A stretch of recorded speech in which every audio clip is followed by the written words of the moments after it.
What is up, Packers fans, and welcome back to another episode of the Daily Draft, brought to you by Badger State Brewing and Brewski Light Lager, the number one can in Wisconsin.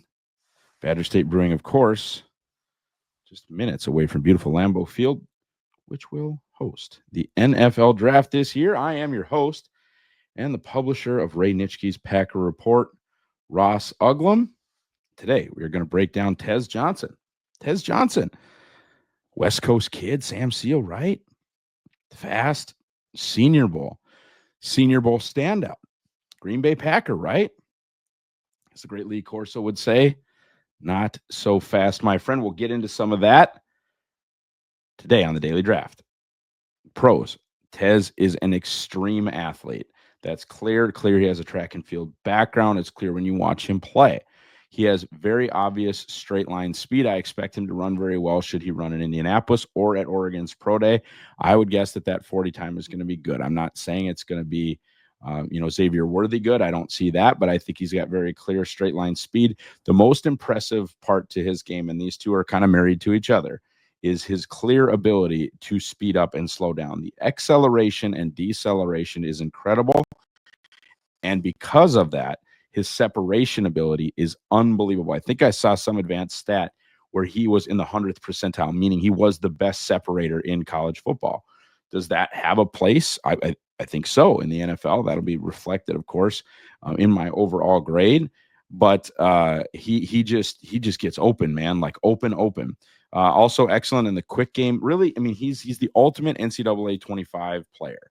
The EA Sports game, he is a joystick. That's what he is.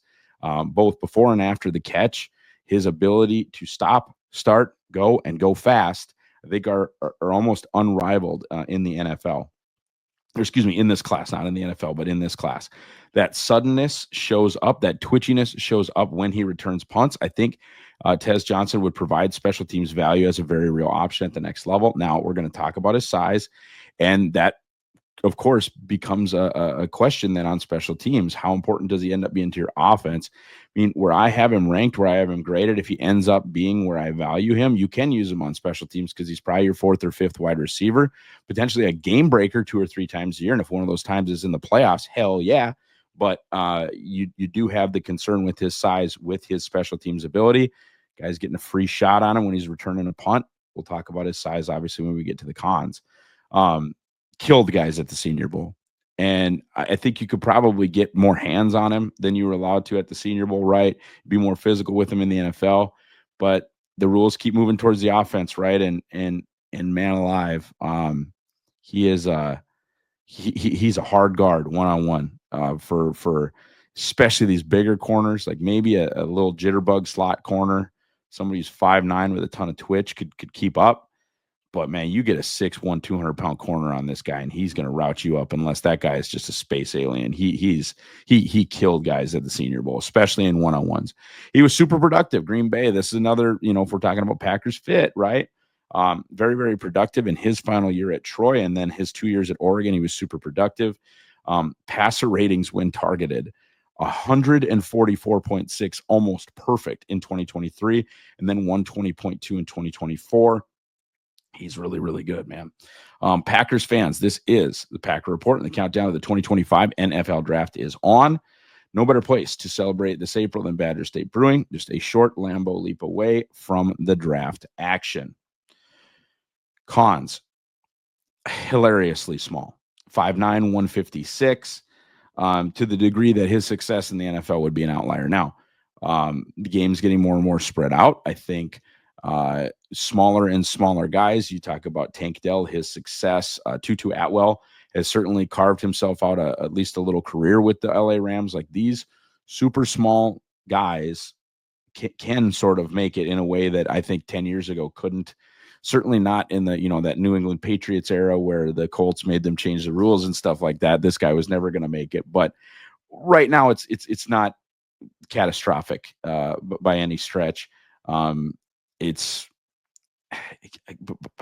I say it's not catastrophic. Then you think about what has happened to Tank Dell, his inability to stay healthy. He's smaller than Tank Dell.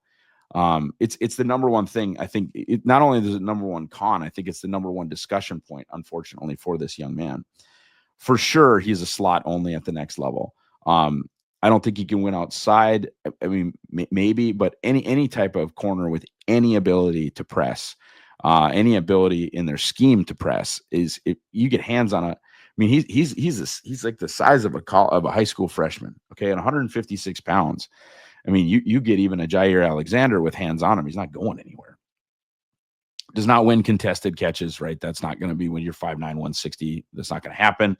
Had a very real drop issues in multiple seasons. It was not just a bad run. I have been on this show. Like you see Christian Watson with one drop in 2024. You see the Devontae Adams, the James Jones guys get over the drops. Jordy Nelson got over the drops.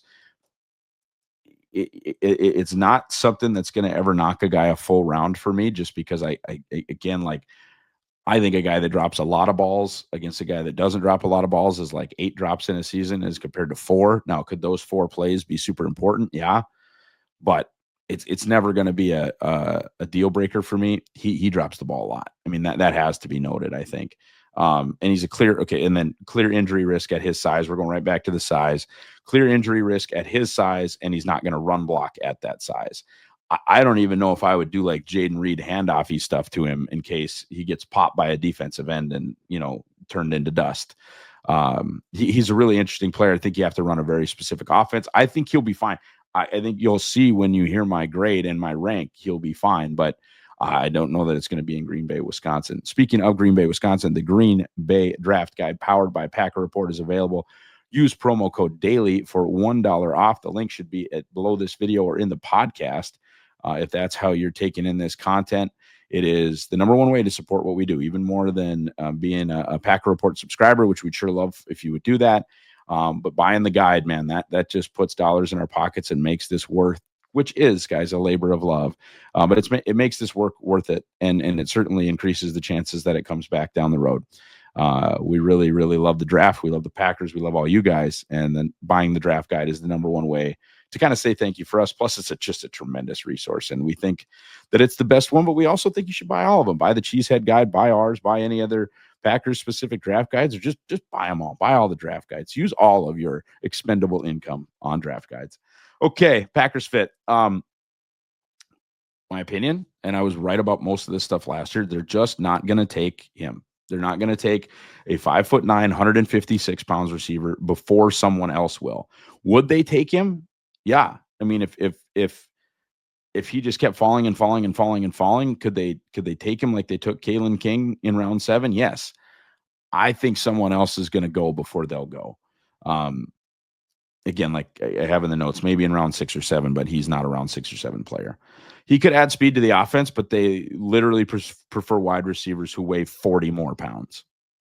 There's no amount of Culvers. I've joked about this in the past, right? Like a corner that's 6 pounds light that I really like. Can we just bring him to Culvers, right? Little concrete mixer, little butter burger, extra crispy fries.